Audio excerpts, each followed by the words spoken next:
Well, hello YouTube and welcome back to The Daily Life. Today is Tuesday, November 19th, 2013. And today I would like to talk about rental cars. Rental cars are a fun thing, man. Because if you buy that insurance, you can beat the hell out of them and it doesn't matter. You can drive them however fast you want. You don't have to worry about a thing. And it's pretty awesome. I like rental cars. I like rental cars better than driving my own car, actually, because as I just said, you don't have to worry about the wear and tear. You can drive, you can do whatever you want with them. The one thing that I don't like about rental cars, though, is that nothing ever seems to work in them. Like, you're driving it really fast, and all of a sudden, it's hot. Say it's a summer day, and you want to roll the windows down, and you can't do it because the window doesn't work, or the air conditioning won't work. So you're in this rental car, and you're driving, but you can't even. You're dying of heat because the windows don't go down and the air conditioning doesn't work. That's a problem because people drive them to the point where things don't work. That's what I do. Lots of different kind of rental car companies. Some of them will come and pick you up from your house. That's a good service to offer, I think. I think that if you're going to be a rental car company and you're giving a car to somebody who doesn't have a car, you should go pick them up. I mean, that seems like a logical, good thing for a rental car company to do. That being said, some don't. So some do, and some don't. Now, why would one need to rent a rental car? Well, excuse me. One reason is that your car's broken. Say you're driving along, and the brakes don't work, and you smash into another car. Bang. Now your car's totaled, and you get out of the hospital, and you realize, hey, I don't have a car. How am I supposed to get anywhere? Well, you go to a rental car agency, and you rent a car. So that's one reason why you might rent a car, because yours is broken. The other reason is you don't own a car, and you want to use a car for a couple of days. So say you don't own a car, you live in a city where there's transit, you can get around in the city, but you want to go to a cottage for a little while.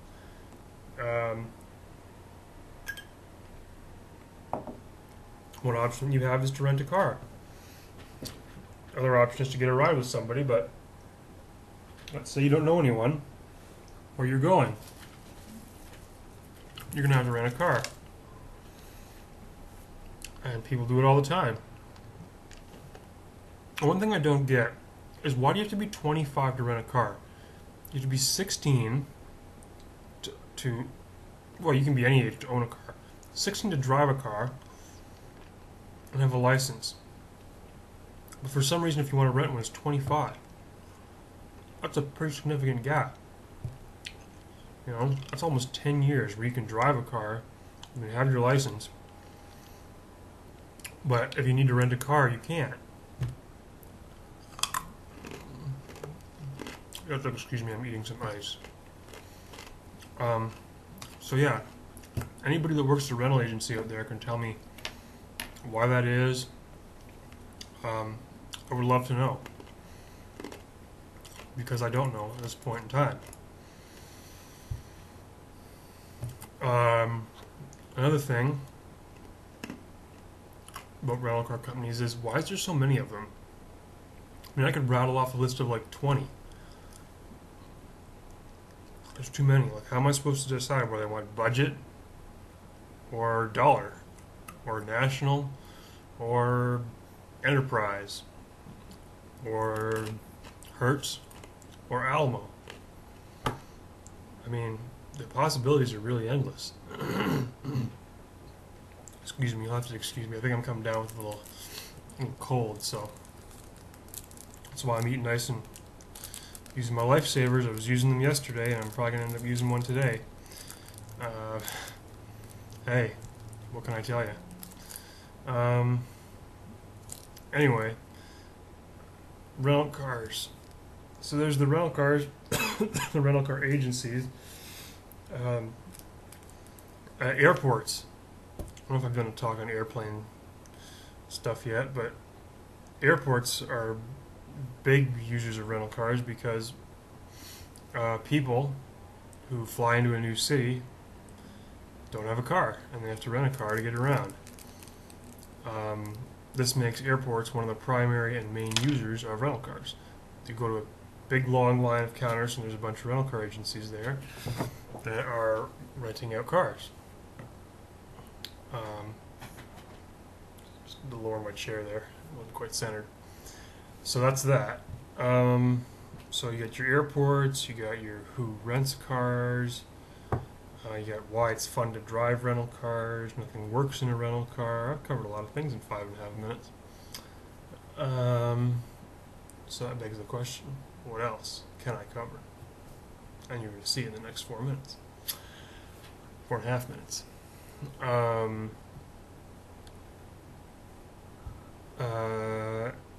Sometimes you'll find stuff in rental cars that you didn't know was there. You'll open up the glove box and there'll be a pen. And you'll be like, hey, didn't have a pen. Sorry.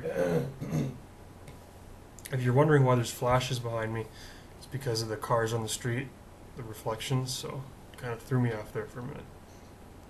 There's another one. It could have been a rental car. There's another one. And that could have been a rental car. Anyway, all kidding aside, rental cars are pretty fun.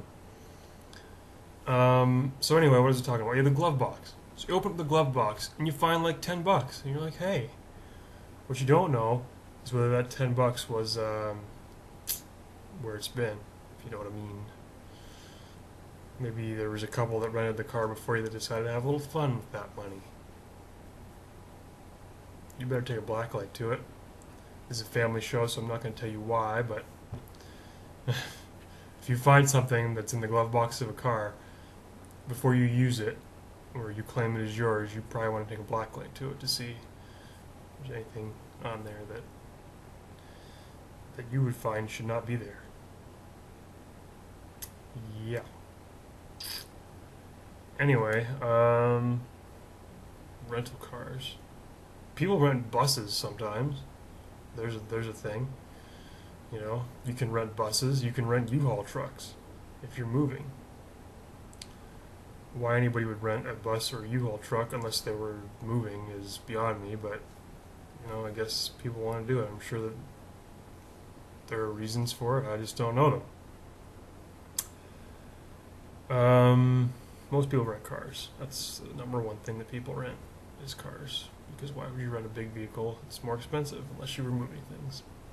Or you got a big family. Say you got a family with 8 kids. You're not going to rent a 5-seater car. That's going to be pretty damn crowded. You're going to rent a van. Or if you got 8 people, you can't fit them in a 7-passenger van. You're going to rent a bus. Or like a mini bus. Big van. I don't know. There's the classification sizes that the cars come in. You got your compact cars. Excuse me. You got your mid-size. Your standard size cars, you got your full size, and you got your like luxury and premium cars. Sometimes, this happened to me once when I was renting a car last winter. Rented a mid-size car and got to the rental counter and they said, hey, we don't have any mid-size cars. You can have a compact car, which was like $3 cheaper per day, or we'll give you a luxury car for the same price as the mid-size. And I was like, oh, gee, give me the luxury car. So they gave me a Nissan Maxima with leather seats and a sunroof and all sorts of other bells and whistles that I never expected to get, and it was free. Not free, but it was the same price as a mid-size car. And that legitimately happened to me, and it was the best car I've ever driven. I loved it. It was wonderful. So, I'm running up on time here.